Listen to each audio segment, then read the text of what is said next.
ప్రకటన గ్రంథం 20వ అధ్యాయం. ప్రకటన గ్రంథం 20వ అధ్యాయం మొదటి 10 వచనాలు ఇలా ఉన్నాయి.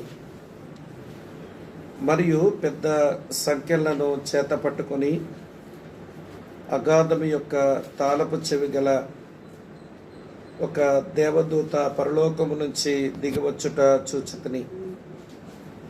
అతడు ఆది సర్పమును అనగా అపవాదియు సాతానును అను ఆ ఘట సర్పమును పట్టుకొని 1000 సంవత్సరములు వానిని బంధించి అగాధములో పడవేసి ఆ 1000 సంవత్సరములు గడుచు వరకు ఇక జనములను మోసపరచకుండానట్లు అగాధమును మూసి దానికి ముద్ర వేసెను.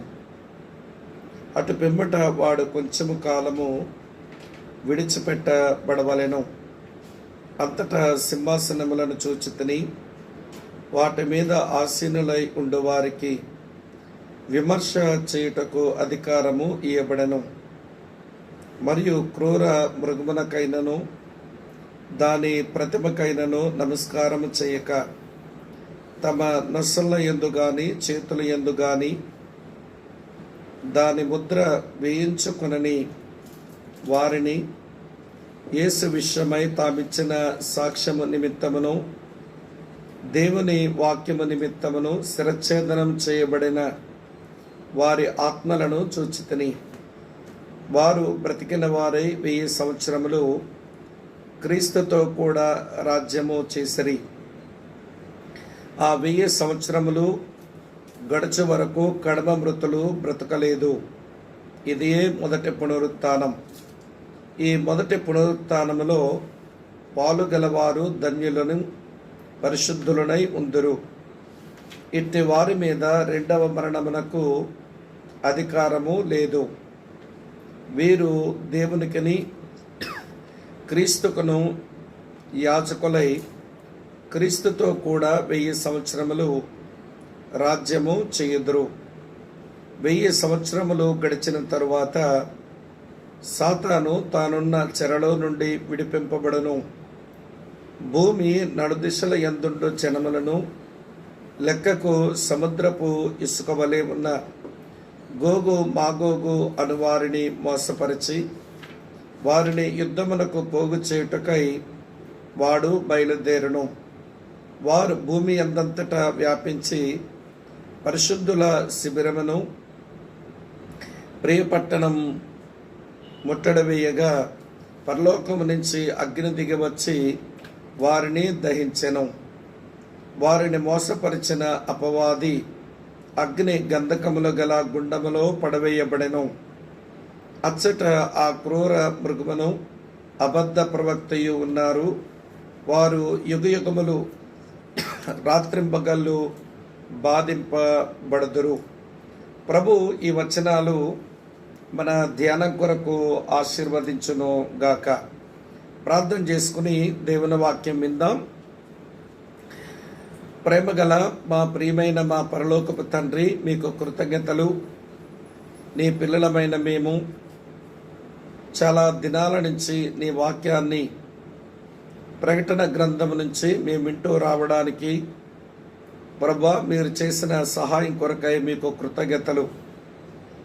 ఈ గ్రంథము వచనాల గుండా మేము ప్రయాణం చేస్తూ ఉన్నప్పుడు అనేక సంగతులను మీరు మాతో మాట్లాడుతూ వచ్చిన నీ ప్రేమ కొరకు మీకు స్తోత్రం.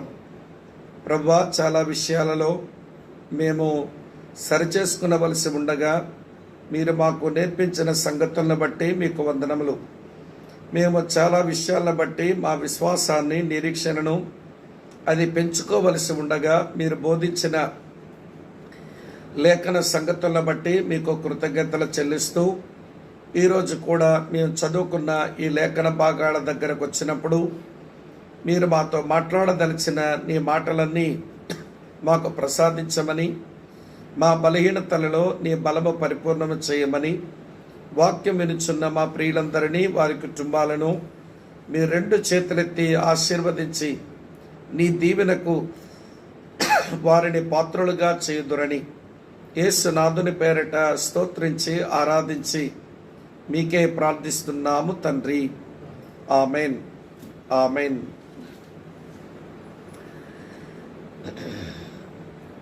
ప్రభునందు ప్రియమైన సహోదర సహోదరులారా, ప్రభును రక్షకుడైన యేసుక్రీస్తు వారి యొక్క మహోన్నతమైనటువంటి నామంలో మీకు శుభాలు వందనాలు తెలియజేస్తూ చదివిన భాగం ధ్యానం చేయడానికి ప్రేమతో మిమ్మలను ఆహ్వానిస్తూ ఉన్నాను.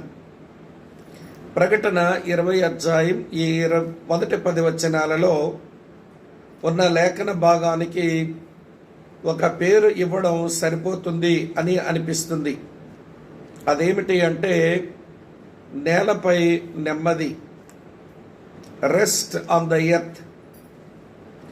ప్రియులారా, ఏదైనా తోటలో పాపం ఆరంభించబడిన నాటి నుండి నేటి వరకు కూడా ఈ నేల మీద నెమ్మది కనబడే రోజులు కనబడలేదు.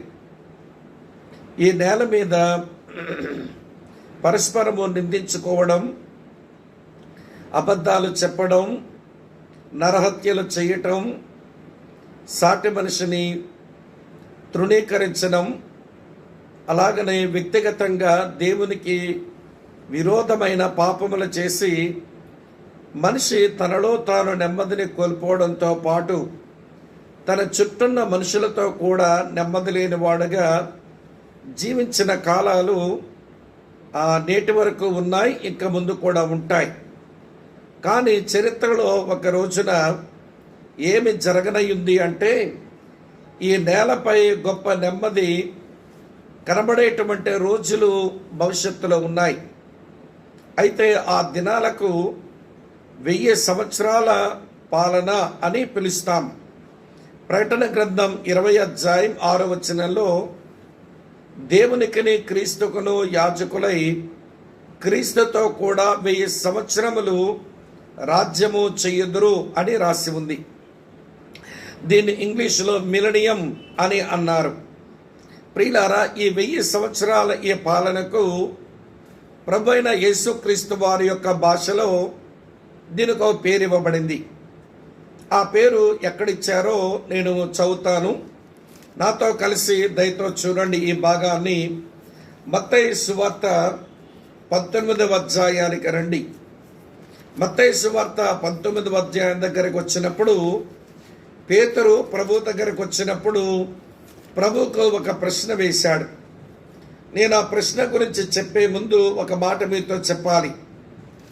భూమి మీద భక్తి చేసే మనుషులలో ఎక్కువ మంది కన్జ్యూమర్ మైండ్తో భక్తి చేస్తూ ఉంటారు. కన్జ్యూమర్ మైండ్ అంటే అర్థం ఏంటంటే నేను ఇంత చేస్తున్నాను నాకేంటి అని స్వలాభం కొరకు ఎదురు చూడడం. ప్రభువుని వెంబడిస్తున్న ఈ 12 మంది శిష్యుల్లో కూడా దాదాపు వాళ్ళకి కన్జ్యూమర్ మైండే ఉంది. మేము మిమ్మల్ని వెంబడిస్తున్నాము, మాకేమి లాభం? ఆ ప్రశ్న అందరూ వ్యక్తపరచకపోయినా పేతురు మాత్రం ఆ ప్రశ్నను వ్యక్తపరిచాడు. అప్పుడు ప్రభు ఇచ్చిన జవాబులో 1000 ఏండ్ల పాలనకు ఆయన ఒక పేరు ఇవ్వడాన్ని చూస్తాం. రండి, మత్తయి సువార్త 19వ అధ్యాయంలో మీ కొరకు చదువుతున్నాను చూడండి. ఇలా వ్రాసి ఉంది. 27వ వచనం. పేతురు, ఇదిగో మేము సమస్తమును విడిచిపెట్టి నిన్ను వెంబడించితిమి గనుక మాకేమి దొరుకునని ఆయనను అడుగగా. దీన్నే కన్స్యూమర్ మైండ్ అని అంటాం. ఈ రోజున భక్తి చేసే చాలా మందిలో ఈ మనసే ఉంటుంది. మేము చేస్తున్న భక్తికి మాకొచ్చే లాభం ఏంటి అనేటువంటి ప్రశ్నతో వీరు భక్తి చేస్తుంటారు. సరే, శిష్యులందరికీ అదే మనసుంది. కాకపోతే బయటపడినవాడు పేతురే. ప్రభువా, మేము సమస్తాన్ని విడిచిపెట్టి మిమ్మల్ని మేము వెంబడిస్తున్నాము, మాకు ఏమిటి లాభం అని ప్రశ్నించాడు.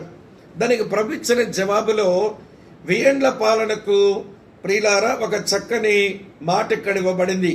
చూడండి, 28వ వచనంలో ఏమి రాసిందో. యేసు వారితో ఇట్లనెను, ప్రపంచ పునర్జన్మ మందు మనుష్య కుమారుడు తన మహిమగల సింహాసనం మీద ఆసీనుడై ఉండినప్పుడు నన్ను వెంబడించిన మీరును 12 సింహాసనముల మీద ఆసీనులై ఇశ్రాయేలు 12 గోత్రముల వారికి తీర్పు తీర్చుదురు. ఇక్కడ 1000 ఏండ్ల పాలనకు ఆయన ఇచ్చిన పేరేమిటి అంటే ప్రపంచ పునర్జన్మ అన్నాడు. ఇది రీజనరేషన్ ఆఫ్ ద వరల్డ్ అనే మాట, ప్రపంచ పునర్జన్మ అనే మాట దయతో మీరు గమనించాలని నేను మీకు మనవి చేస్తున్నాను. ఈ మాటను మన మనసులో ఉంచండి. పేతురు భక్తుడు ప్రియులారా అపోస్తల కార్యం ఆరంభంలోనే దీనికి మరో పేరిచ్చాడు. యేసుక్రీస్తు ప్రభు ఆ ప్రపంచ పునర్జన్మ అని అంటే పేతురేమో మరో మాట ఇచ్చాడు. ఆ మాట కూడా చదువుతాను చూడండి. అపోస్తల కార్యముల గ్రంథం 3వ అధ్యాయం, అపోస్తల కార్యాలు 3వ అధ్యాయం 19వ వచనం చదువుతాను చూడండి. ప్రభు సముఖము నుండి విశ్రాంతి కాలములు వచ్చినట్లును అన్నాడు. దీన్ని టైమ్ ఆఫ్ రిఫ్రెషింగ్ అన్నాడు. అంటే 1000 ఏండ్ల పాలనకు ఆయన ఇచ్చిన పేరేమిటి అంటే విశ్రాంతి కాలములు అన్నాడు. కనుక వినండి ప్రియులారా, ఇప్పుడు అపొస్తలుడైన యోహాను ప్రకటన గ్రంథం రాస్తూ ఈ 6వ వచనం దగ్గరకు వచ్చినప్పుడు 1000 ఏండ్ల పాలన మిలీనియం అని అన్నాడు. కనుక వినండి, ప్రపంచ పునర్జన్మ అన్న విశ్రాంతి కాలములు అని అన్న ఇక్కడ 1000 ఏండ్ల పాలన అన్న ప్రియులారా 7 ఏండ్ల కాలపు శ్రమలు ముగించబడిన తర్వాత, హర్మయుద్ధంలో జరగడం అయిపోయిన తర్వాత ఈ భూమి మీద సంభవించేటువంటి యేసుక్రీస్తు ప్రభు యొక్క పాలనకు సంబంధించిన సంవత్సరాలు అని గమనించాలి. అయితే ఈ 1000 ఏండ్ల పాలన గురించి క్రైస్తవ్యంలో 3 అభిప్రాయాలు ఉన్నాయి. ఈ మూడు అభిప్రాయాలు మనం తెలుసుకోవలసిన అవసరత ఉంది. అందులో మొట్టమొదటి అభిప్రాయం ఏంటంటే పోస్ట్ మిలేనియం అన్నారు. ప్రియులారా గమనించండి, ఈ బోధను తీసుకుని వచ్చినటువంటి ఆయన డేనియల్, ప్రియులారా వినండి, విట్సీ అనేటువంటి ఒక ఆయన ఈ బోధన తీసుకుని వచ్చాడు. 1638వ సంవత్సరం నుంచి 1726వ సంవత్సరం వరకు ఈ బోధ ఈ లోకములో చాలా గొప్పగానే చెప్పబడింది.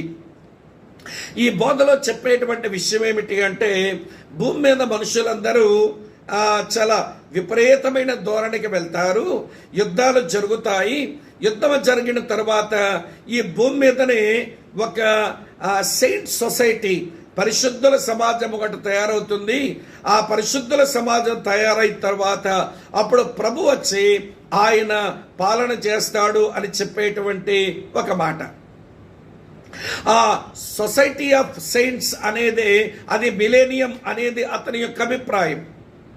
అయితే ప్రియులారా, ఆయన చెప్పిన తర్వాత మనుషుల యొక్క పాపం ఎంత తీవ్ర స్థాయికి వెళ్ళాలో వెళ్ళింది. ఆ తరువాత మొదటి ప్రపంచ యుద్ధం జరిగింది, కానీ ప్రభు అయిన యేసు రాలేదు. మళ్ళీ భూమి మీద మనుషుల యొక్క పాపం యొక్క తీవ్రత చాలా తీవ్ర స్థాయికే వెళ్ళింది. తర్వాత రెండో ప్రపంచ యుద్ధం జరిగింది, కానీ ప్రభు వచ్చి ప్రియులారా ఆ హోలీ సొసైటీని ఆయనేమి చూడలేదు. మనుషుల దగ్గర ఉన్న సొసైటీని, అది సొసైటీ ఆఫ్ సెయింట్స్, అది పరిశుద్ధుల సమాజం అని అనలేనట్టుగానే ఉంది. అయితే ప్రియులారా, అందుకనే మొదటి ప్రపంచ యుద్ధం జరిగింది, రెండో ప్రపంచ యుద్ధం జరిగింది, ఏమీ సంభవించలేదు అని వారి వాదనను కొట్టివేసిన తర్వాత ఈ రోజున పోస్ట్ మిలేనియం గురించి మాట్లాడేవారే కనుమరుగైపోయారు.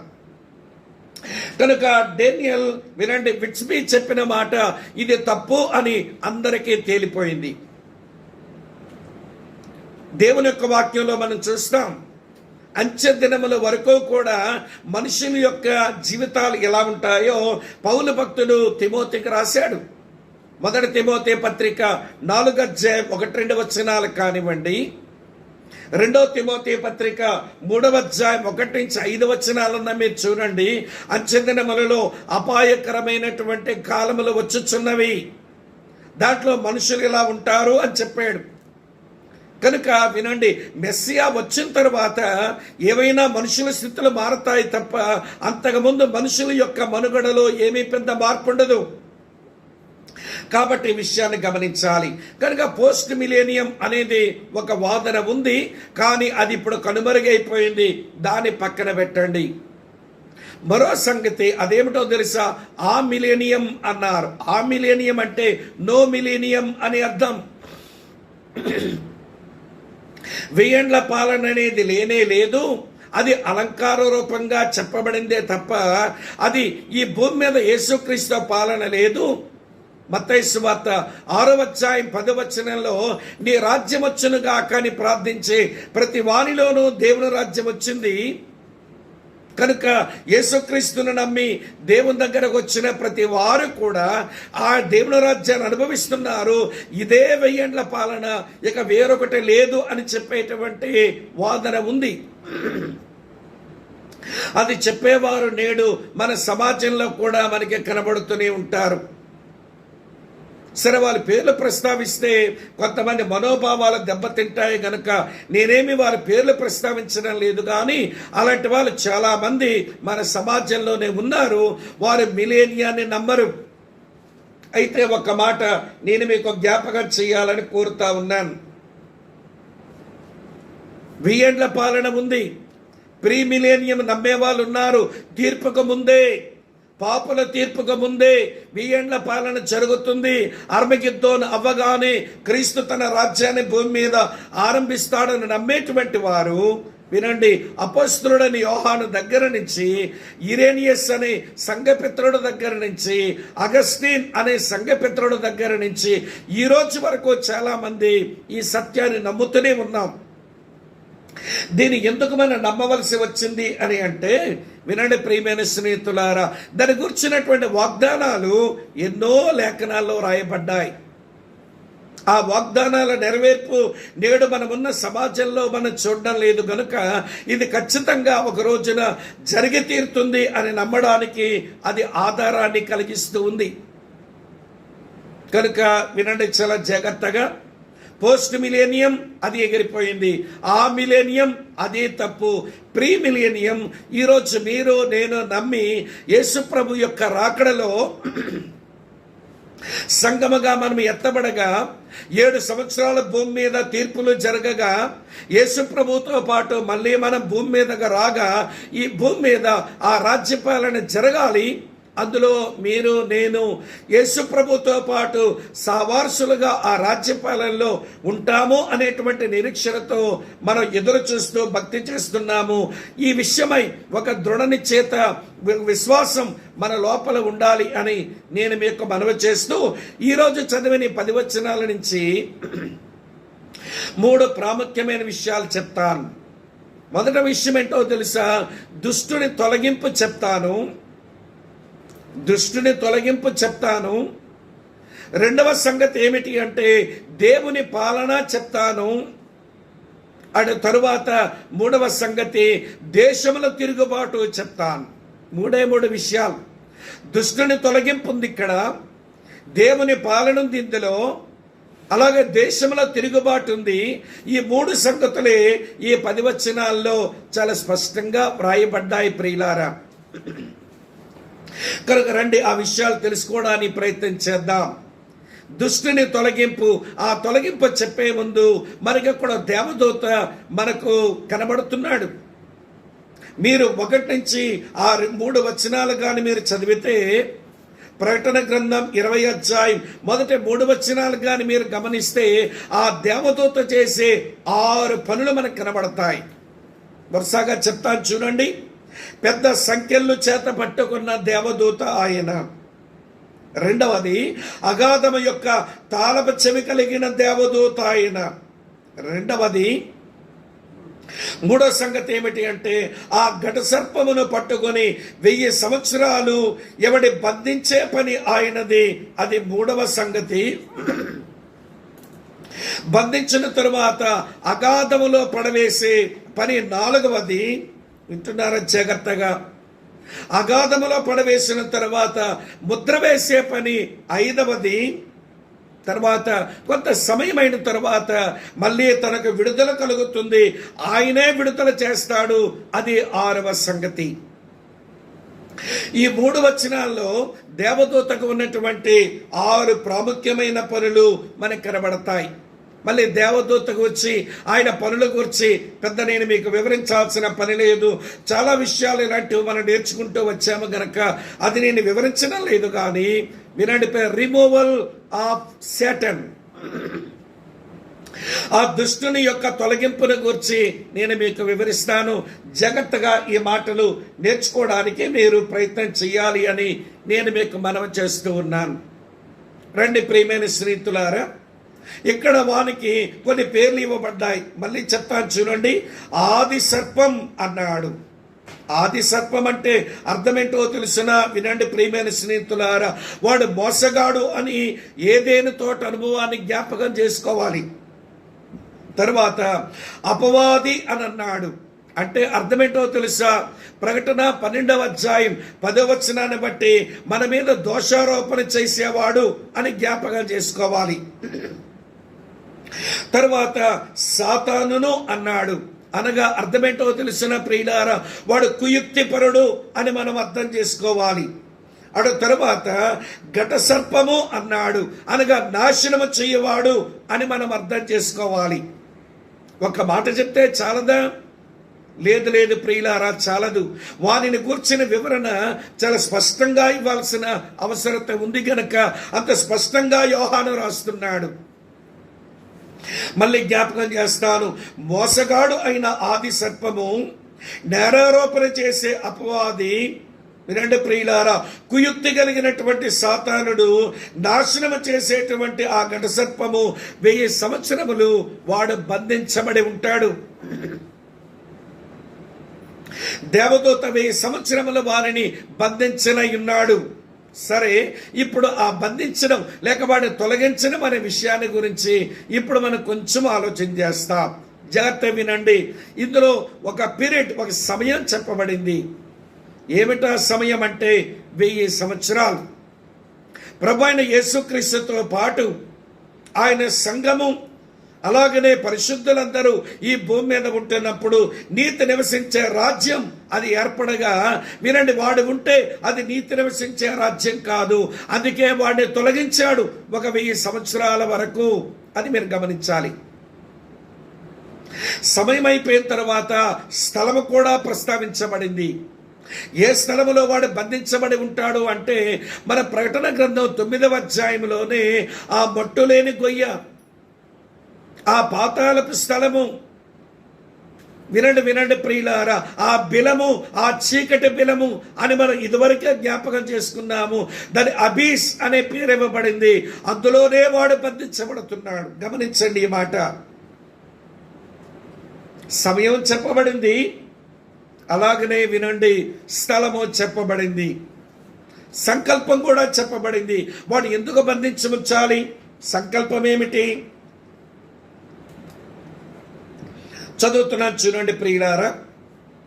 ఇలా వ్రాసి ఉంది 3వ వచనంలో, ఆ 1000 సంవత్సరములు గడుచు వరకు ఇక జనములను మోసపరచకుండునట్లు అగాధమును మూసి దానికి ముద్ర వేసెను అని రాసి ఉంది.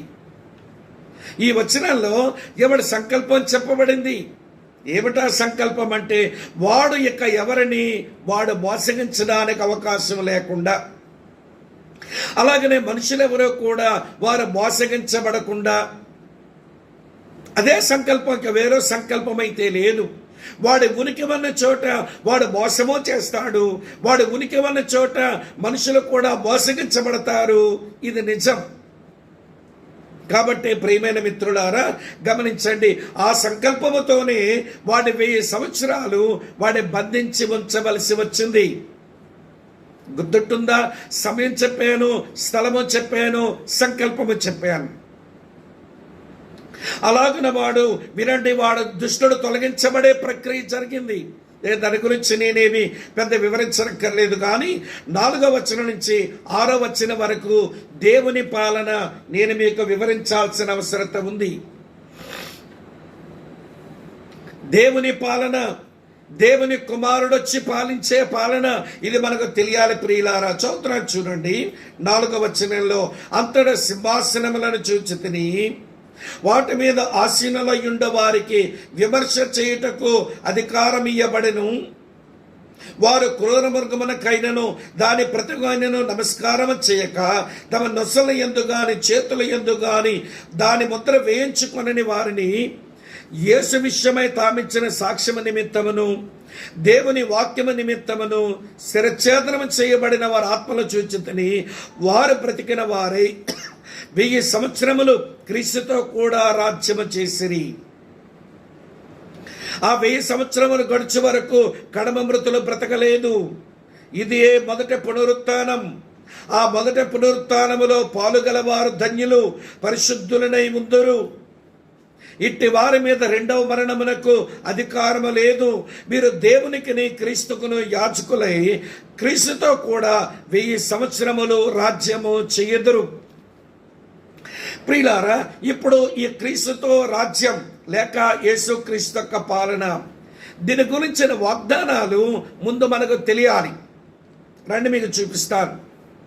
దీని గురించినటువంటి వాగ్దానాలు లేఖనములో చాలా స్పష్టంగా చెప్పబడ్డాయి. దానియేలు గ్రంథం 2వ అధ్యాయానికి రండి, వాక్యాన్ని చూడండి ప్రియులారా. దానియేలు గ్రంథం 2వ అధ్యాయం 44వ వచనం చూడండి. ఒక రాసింది ఈ మాట: ఆ రాజుల కాలములలో పరలోకమందున్న దేవుడు ఒక రాజ్యము స్థాపించును, దానికెన్నటికీ నాశనము కలగదు. ఆ రాజ్యము దాని పొందిన వారికి గాక మరి ఎవరికి చెందదు. అది ముందు చెప్పిన రాజ్యములన్నిటినీ పడగొట్టి నిర్మూలన చేయును గాని అది యుగయుగముల వరకు నిలిచును. ఇదే మెస్సియా వలన స్థాపించబడినటువంటి రాజ్యం. నెబుకద్నెజరుకు కలిగినటువంటి ప్రత్యక్షతకు అర్థము చెబుతూ దానియేలు చెప్పినటువంటి రాజ్యం ఇది మీ మనసులో ఉంచండి. రెండవ సంగతి చెప్తాను, వినండి ప్రియమైన స్నేహితులారా. సమూయేలు 2వ గ్రంథం 7వ అధ్యాయంలో దేవుడు దావీదుతో నిబంధన చేసినప్పుడు ఇట్లా అన్నాడు. ఏమన్నాడో చదువుతాను చూడండి. 12వ వచనంలో రాసింది: దావీదు, నీ దినములు సంపూర్ణములగునప్పుడు నీవు నీ పితరులతో కూడా నిద్రించిన తరువాత నీ గర్భములో నుంచి వచ్చిన నీ సంతతిని హెచ్చించి రాజ్యమును అతనికి స్థిరపరచుదును. అతడు నా నామఘనత కొరకు ఒక మందిరమును కట్టును. అతని రాజ్య సింహాసనమును నేను నిత్యము స్థిరపరచెదను. నిత్యము ఉండే అతని యొక్క సింహాసనం, అది ఒకటి వాగ్దానం చేయబడింది. ప్రియులారా గమనించండి. గబ్రియేల్ దేవదూత వచ్చి మరియతో మాట్లాడుతూ ఇట్లన్నాడు. గబ్రియేలు దేవదూత వచ్చి మరియతో మాట్లాడుతూ ఇలా అన్నాడు. లూకా సువార్త 1వ అధ్యాయం చదువుతున్నాను చూడండి, 31-32 వచనాలు. లూకా సువార్త 1వ అధ్యాయం 31-32 వచనాలు. ఇదిగో నువ్వు గర్భమును ధరించి కుమారుని కని ఆయనకు యేసు అని పేరు పెట్టుదువు. ఆయన గొప్పవాడై సర్వోన్నతుని కుమారుడు అనబడును. ప్రభు అయిన దేవుడు ఆయన తండ్రి అయిన దావీదు సింహాసనమును ఆయనకిచ్చును. ఆయన యాకోబు వంశస్థులను యుగ యుగములు ఏలును. ఆయన రాజ్యము అంతము లేనిదే ఉండునని ఆమెతో చెప్పెను. ప్రియులారా, ఈ వచనాలు ఎప్పుడు నెరవేర్పుకొచ్చాయి చెప్పండి? యేసు ప్రభు మొదటిసారి వచ్చినప్పుడు ఆయన పాలించబడ్డాడే గాని ఆయన ఎవరిని పాలించలేదు. రోమీల పాలన కింద, హేరోదు పాలన కింద తాను జీవించాడే కానీ ఆయన ఎప్పుడూ ఎవరిని పాలించలేదు. అందులోనికి ఇశ్రాయేలీలను అసలే పాలించలేదు. కనుక దావీదుతో చెప్పినటువంటి ప్రవచనం, అలాగనే నెబుకద్నెజరు కనబడిన దర్శనం వల్ల వచ్చిన ఇవ్వండి ఆ వాగ్దానం, అలాగనే గబ్రియేలు దూత ఇవ్వండి మరియమ్మగా చెప్పినటువంటి ఈ సందేశం యొక్క నెరవేర్పే క్రీస్తు యొక్క పాలన. అది ఇంకా జరగలేదు. ఒక ఆయన అన్నాడు, 1000 ఏండ్ల పాలన యేసు ప్రభు రాజ్యం చేయటం ఇదంతా అలంకారం అండి అన్నాడు. సరే, మరి అలంకారం అయితే కన్య మరియ యేసు ప్రభుకు జన్మనివ్వడం అది అలంకారమే అని అర్థం చేసుకోవాలా? మరి ఆ బిడ్డకు జన్మనివ్వడం అది అలంకారం అని అర్థం చేసుకోమంటారా? అరే, అక్షరార్థంగా తీసుకోవలసిన మాటల్ని అలంకారం అంటే ఎట్లా కుదురుతుందండి? కనుక వినండి ప్రియులారా, ఆయన రాజ్యమును గూర్చినటువంటి వాగ్దానాలు అంత స్పష్టంగా ఉన్నాయి. అది మీరు గమనించాలి. నెంబర్ 2, ఆయన పాలనలో మనుషులను గూర్చి ఇక్కడ చెప్పబడింది. ఇక్కడ కొంతమంది మనుషుల ప్రస్తావన వచ్చింది. వినండి చాలా జాగ్రత్తగా ఈ మాట. 4వ వచనంలో అన్నాడు, వినండి, సింహాసనముల మీద కూర్చొని విమర్శ చేసే అధికారము గలవారు కనబడుతున్నారు. ఇదొక గుంపు.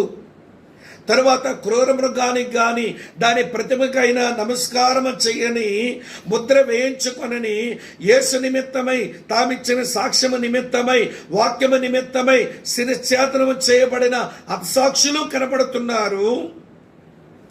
వింటున్నారా ప్రియమైన స్నేహితులారా? అలాగనే మొదట పునరుత్థానము నొందిన పరిశుద్ధులు కనబడుతున్నారు. వారు ధన్యులు అని చెప్పబడింది. ఇంతగా ఎవరు ఈ గుంపు అంటే వివరణిస్తాను, వినండి ప్రియమైన స్నేహితులారా.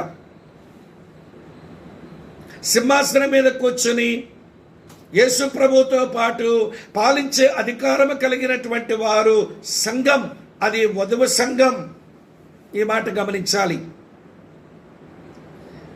7 ఏళ్ల కాల శ్రమల కాలంలో క్రీస్తు విరోధి యొక్క ముద్రను వేయించుకోకుండా, వినండి, వాడికి ప్రతిభగా నమస్కారం చేయకుండా నమ్మకంగా బ్రతికినటువంటి వారు వీళ్ళ శ్రమల కాల పరిశుద్ధులు.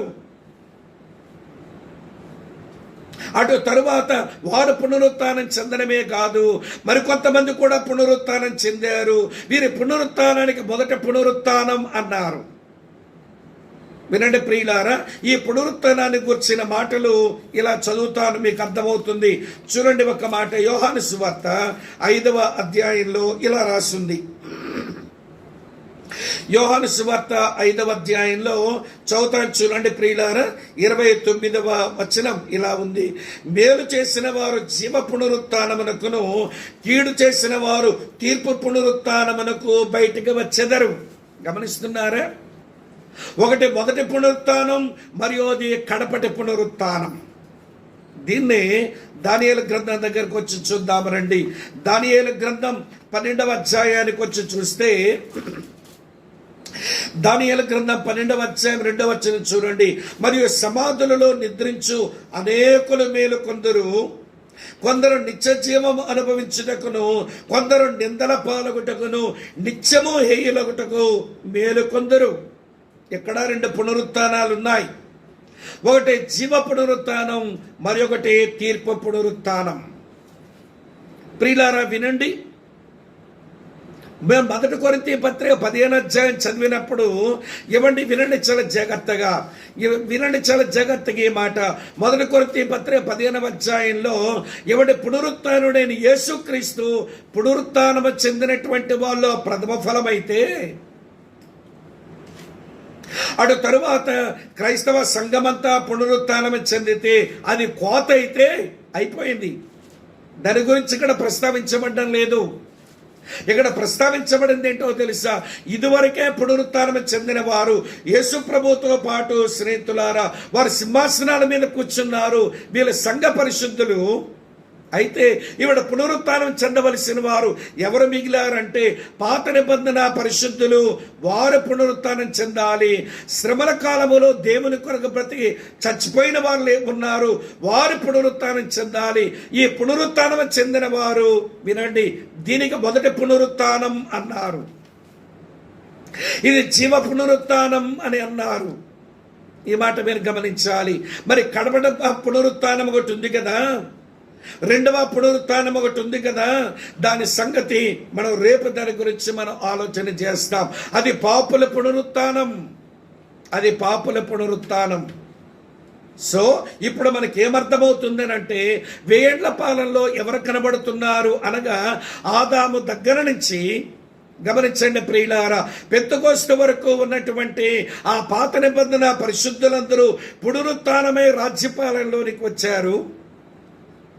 పెంతెకోస్తు దగ్గర నుంచి ప్రభు సంఘాన్ని ఎత్తుకొని వెళ్ళిపోయే వరకు ఉన్న సంఘ పరిశుద్ధులు ఇదివరకే పునరుత్థానం వచ్చింది. వాళ్ళు యేసుతో పాటు వచ్చి సింహాసనాల మీద కూర్చున్నారు. సంఘం ఎత్తబడిన తరువాత హర్మగిద్దోను యుద్ధం జరిగిన చివరి వరకు ఈ శ్రమల కాల పరిశుద్ధులు ఉన్నారే, వీరు లేచారు. పాత నిబంధన పరిశుద్ధులు, శ్రమల కాల పరిశుద్ధులు 1000 ఏండ్ల పాలనలో పాలించబడేవారైతే,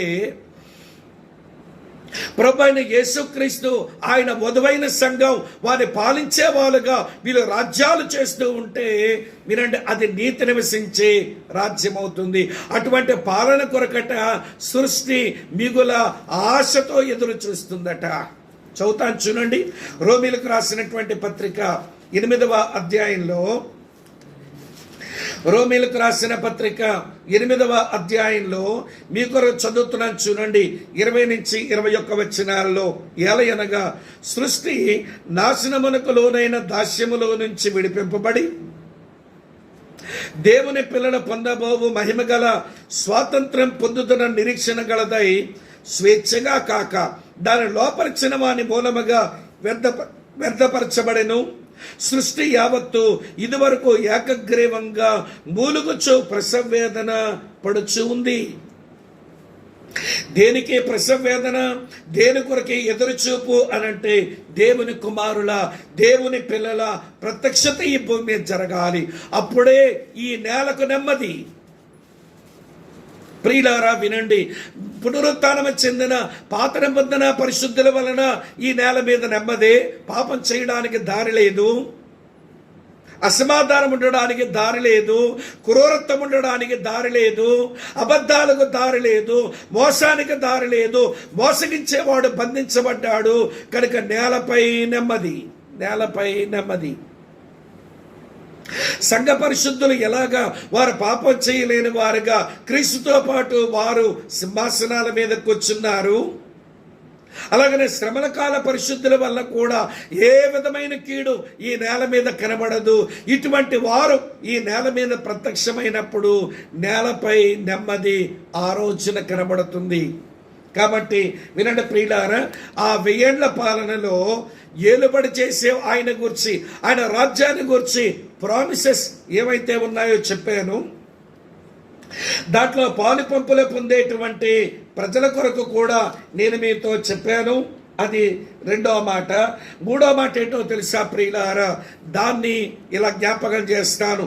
ఆ పాలనలో ఆ పాలన కొన్ని చిత్రాలు వేయబడ్డాయి బైబిల్లో. ఆ 1000 ఏండ్ల పాలనకు కొన్ని చిత్రాలు వేయబడ్డాయి. అది ఎలా ఉంటుందో అది అర్థం చేసుకోవడానికి నేను మీకు చూపిస్తాను రండి. ఆయన ఆ 1000 ఏండ్ల పాలన ఇవ్వండి కాలపు చిత్రాలు నేను మీకు చూపిస్తాను ప్రియులారా. రండి, యెషయా గ్రంథం దగ్గరకు రండి. 2వ అధ్యాయం 1 నుంచి 4 వచనాలు చూద్దాం. 1 నుంచి 4 వచనాలు చూడండి ప్రియులారా. యోదాను గూర్చియు యెరూషలేమును గూర్చియు ఆమోజు కుమారుడైన యెషయాకు దర్శనం వల్ల కలిగిన దేవోక్తి. చూడండి ఈ మాట. అంచె దినములలో పర్వతముల పైన యెహోవా మందిరమున పర్వత శిఖరమున స్థిరపరచబడి కొండల కంటే ఎత్తుగా ఎత్తబడును. ప్రవాహం వచ్చినట్టుగా సమస్త అన్ని జనులు దానిలోనికి వచ్చెదరు. ఆ కాలమున సియోనులో నుండి ధర్మశాస్త్రము, యెరూషలేములో నుండి యెహోవా వాక్కు బయలువెళ్ళును. జనములు గుంపులు గుంపులుగా వచ్చి యాకోబు దేవుని మందిరమునకు, యెహోవా పర్వతమునకు మనం వెలుదమరండి. ఆయన తన మార్గముల విషయమై మనకు బోధించును, మనం ఆయన త్రోవలలో నడుతుము అని చెప్పుకుందురు. ఆయన మధ్యవర్తి అయి అన్యజనులకు న్యాయము తీర్చును, అనేక జనములకు తీర్పు తీర్చును. వారు తమ ఖడ్గములను నాగటి నక్కులుగాను తమ ఈటలను మచ్చుకత్తులుగాను సాగగొట్టుకుందురు. జన్మ మీదగా జనము ఖడ్గమెత్తగా ఇందురు, యుద్ధము చేయుట నేర్చుకున్నట్టుగా మానివేతురు. ఈ 4 వచనాలు గమనిస్తే ఇదేంటో తెలుసా, ఇది నేషనల్ వండర్. సమస్య జనుల్లో కనబడేటువంటి వినండి ఒక మహా అద్భుతమైన విషయం. ఈ నేల మీద రాజ్యాలు స్థాపించబడిన నాట నుంచి వినండి ప్రియులారా, ఆ రోజు వరకు కూడా ఎలా ఉంటుందో తెలుసా, ఆ రాజ్యముడు నా మీదకి వస్తాడేమో, నేను వాడి మీదకి వెళ్ళవలసి ఉంటుందేమని ఆయుధాలు తయారు చేసుకుని దేవుని మాట అంటే లెక్కలేక దేవుని మందిరానికి రాక దేవుని స్వరము వినక అన్ని దేశాలు ఉంటాయి. కానీ ఆయన రాజ్యపాలన చేసిన రోజున మనుషులు గుంపులు గుంపులుగా యెరూషలేము మందిరానికి వస్తారట. రావడం మాత్రమే కాదు కానీ యుద్ధం చేయడం నేర్చుకోవడం మానేస్తారట.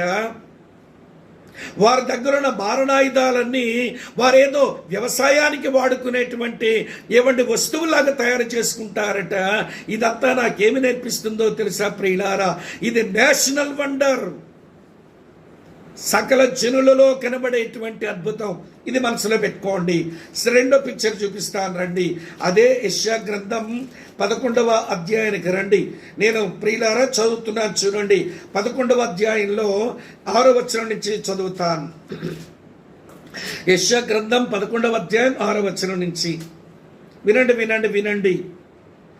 తోడేలు గుర్రెపిల్ల యొద్ద వాసన చేయను, చిరుతిపిల్లి మేకపిల్ల యొద్ద పండుకొనును, దూడయు కొదమ సింహము పెంచబడిన కోడియు కూడుకొనగా బాలుడు వాటిని తోలును, ఆవులు ఎలుగులు కూడి మేయును, వాటి పిల్లలు ఒక్క చోటనే పండుకొనును, ఎద్దు మేయునట్లుగా సింహం గడ్డి మేయును, పాలు కొడుచు పిల్ల నాగుపాము పుట్ట యొద్ద ఆట్లాడును, బిడునాగు పుట్ట మీద పాలు విడిచిన పిల్ల తన చెయ్యి చాచును, నా పరిశుద్ధ పర్వతమందంతటను ఏ మృగమును హాని చెయ్యదు, నాశనము చెయ్యదు అన్నాడు. ఇదేంటో తెలుసా? వండర్ ఇన్ యానిమల్ వరల్డ్, జంతు ప్రపంచములో కనబడే అద్భుతం. మానవ ప్రపంచములో కనబడే అద్భుతం ఉంది, ఇప్పుడు జంతు ప్రపంచములో కనబడే అద్భుతం ఉంది. క్రూరత్వానికి అలవాటుపడే జంతువులలో క్రూరత్వం కనబడదు. క్రూరత్వం కనబడదు గనుకనే వినండి, ఆవు ఎలుగు వంటి కలిసి ఉన్నాయి. క్రూరత్వం కనబడదు గనుకనే పాలు కుడిచే పిల్ల నాగుపాము పుట్ట మీద ఆట్లాడి పాము కనుగుడ్డు మీద చేయి పెడుతుందంటే చిన్నపిల్ల, పామేమీ హాని చేయదట. వినండి ప్రియులారా, తోడేలు గొర్రెపిల్ల ఒకే దగ్గర నివాసం చేస్తాయి, చిరుతపిల్లి మేకపిల్ల ఒకే దగ్గర పడుకుంటాయట. ఎందుకంటే వాటి లోపల ఏ క్రూరత్వం లేకుండా అది తొలగించబడుతుంది.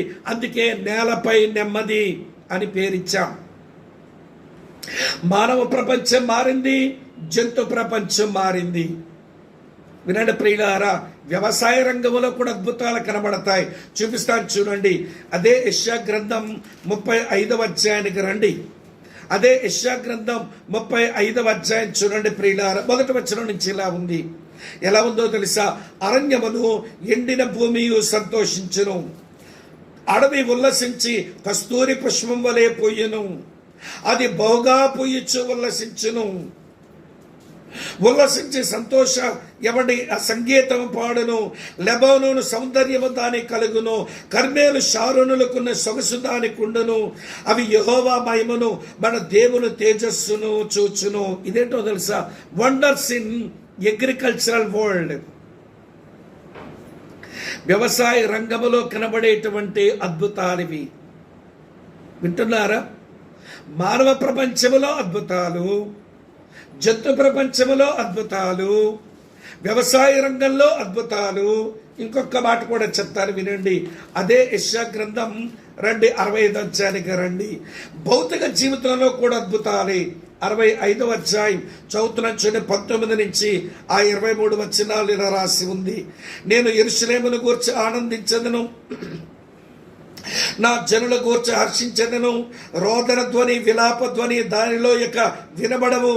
అక్కడెక్కడ కొద్ది దినములే బ్రతుకు శిష్యులు ఉండరు, కాలము నిండని ముసలి వాళ్ళు ఉండరు, బాలు 100 సంవత్సరముల వయసు గలవారై చనిపోవుదురు. అంటే వినండి, భౌతిక జీవితాల్లో కూడా ఎన్నో గొప్ప అద్భుతాలు ఆ రోజుల్లో చూస్తాం.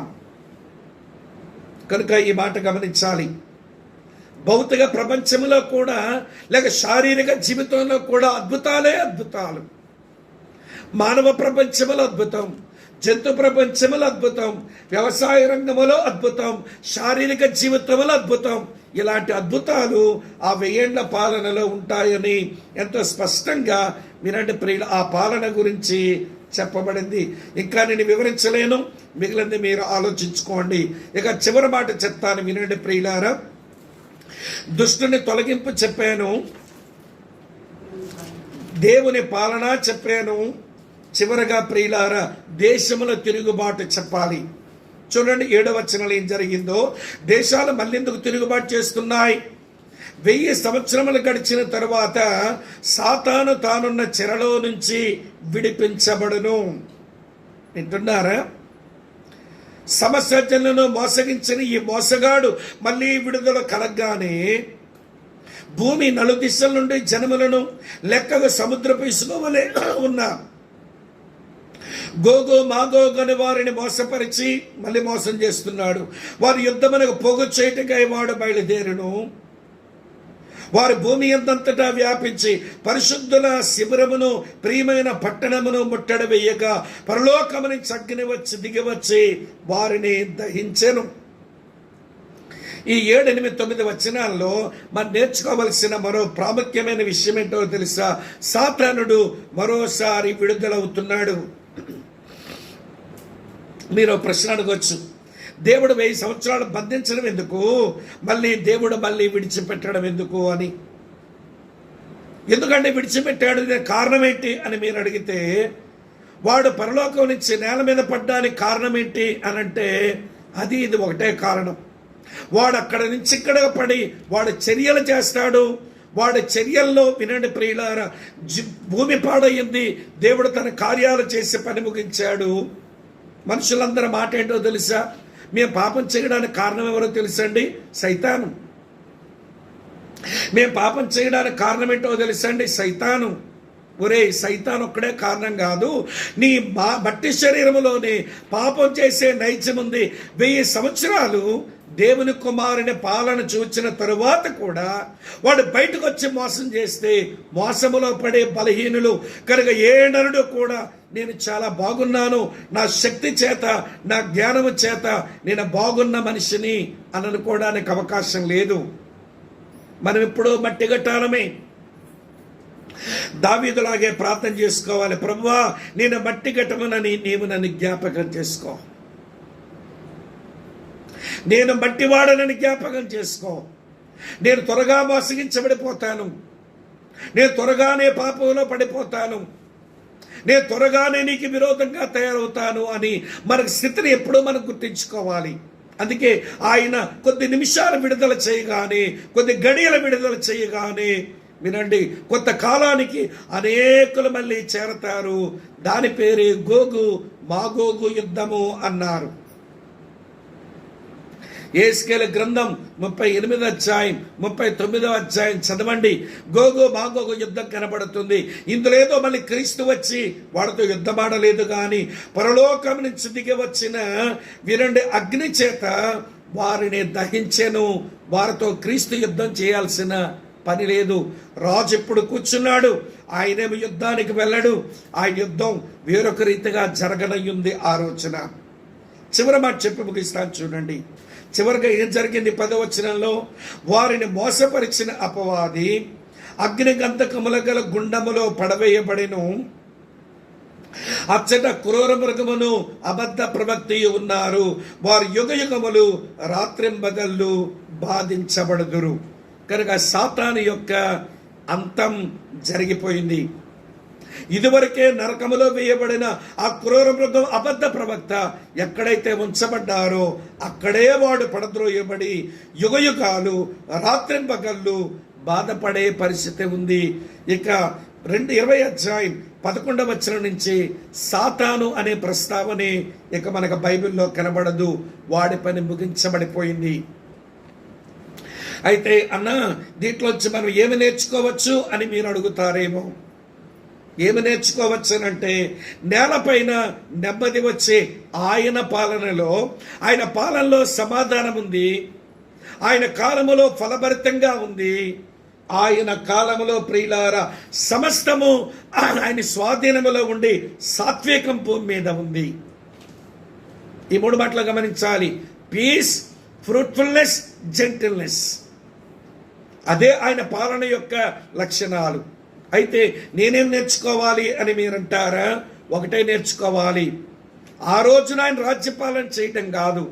ఇప్పుడే యేసు నీ హృదయంలో రాజుగా ప్రతిష్ఠించబడితే, 1 పేతురు 3:16-17 ప్రకారం ఇప్పుడే యేసు నీ హృదయములో రాజుగా ప్రతిష్ఠించబడితే ఇప్పుడే ఆ సమాధానం మనం అనుభవించాలి. ఇప్పుడే ఆ ఫలభరితమైన జీవితం అనుభవించాలి. మనం ఇప్పుడే ఆ సాత్వికాన్ని నేర్చుకొని దీన మనసుతో బ్రతకాలి. మనం దీవించబడతాము, అనేకులకు దీవెనకరంగా ఉంటాము. వినండి, ఇది తొలి రుచి. దేవుని రాజ్యమునకు తొలి రుచి చూడు. తొలి రుచి చూచి అది రుచిగా ఉందని అనిపిస్తే పూర్తిగా తిందామని ఎలా అనిపిస్తుందో అప్పుడు ఆ రాజ్యములో నేను చేరాలి, ఆ రాజ్య వారసుడు అవ్వాలి అన్న తపన నీ జీవితానికి, మన జీవితానికి వస్తుందని నేను మీకు జ్ఞాపకం చేసి ముగిస్తున్నాను. ప్రియులారా, దయతో గమనించండి. ప్రార్థన చేసుకుందాం. ప్రేమగల మా ప్రియమైన మా పరలోకపు తండ్రి, మీకు కృతజ్ఞతలు చెల్లిస్తున్నాము. మీరు మాకు అనుగ్రహించిన ఈ ప్రశస్తమైన గడియల కొరకై మిమ్మల్ని మనసారా స్తుతిస్తూ, నీ రాజ్యము, దాని పాలన, దాంట్లో ప్రజలు ఎలా ఉంటారో అర్థం చేసుకున్న మేము ఆ రాజ్యానికి తొలి రుచిని భూమి మీదనే అనుభవించి ఆ రాజ్యం కొరకైన ఆరాటముతో బ్రతకడం మాకు నేర్పించమని, మా ద్వారా మహిమ మీరు మాత్రమే పొందమని యేసునాథుని పేరిట స్తోత్రించి ఆరాధించి మీకే ప్రార్థిస్తున్నాము తండ్రి. Amen, amen.